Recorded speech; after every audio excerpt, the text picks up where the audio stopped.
గుంటూరు జిల్లాలో బ్రాహ్మణ చైతన్య వేదిక రాష్ట్ర కార్యాలయంలో అధ్యక్షుడు సిరిపురపు శ్రీధర్ శర్మ కీలక వ్యాఖ్యలు చేశారు. ఆంధ్రప్రదేశ్లో కూటమి ప్రభుత్వం కొత్త ఒరవడికి నాంది పలికిందని హర్షం వ్యక్తం చేశారు. భావితరాలకు సేవలు అందించేందుకు నాంది పలికిందన్నారు. అన్నదాతలకు అన్నదానానికి స్ఫూర్తి ప్రదాత డొక్కా సీతమ్మ పేరును మధ్యాహ్నం బడి భోజన పథకానికి నామకరణం చేయడం హర్షణీయమన్నారు.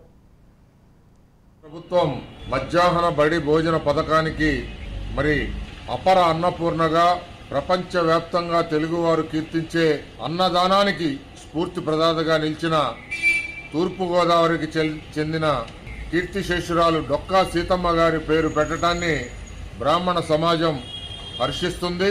డొక్కా సీతమ్మ గారు స్వాతంత్రం పూర్వక ముందు నుంచి ఆమె 100 ఎకరాలను సైతం అమ్మి బాటసారులకి ఉచితంగా అన్నదానం కార్యక్రమాలు వారు ఆమె కుటుంబ సభ్యులు నిర్వహించేవారు.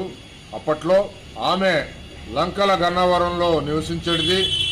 ఆమె పేరు చిరస్థాయిగా ఈ రోజున ప్రపంచవ్యాప్తంగా నిలిచిందంటే ఆమె చేసిన సేవా కార్యక్రమం వల్లే ఆమెను ఈ రోజుకి చెప్పుకోవటం జరుగుతుంది.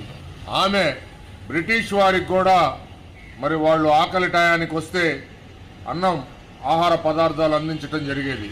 అట్లానే లంకల్లో గ్రామాల్లో వరదలు వస్తే ఆమె వారికి పడవల్లో తీసుకెళ్లి భోజన సదుపాయాల ఏర్పాట్లు చేయటం చేసేది.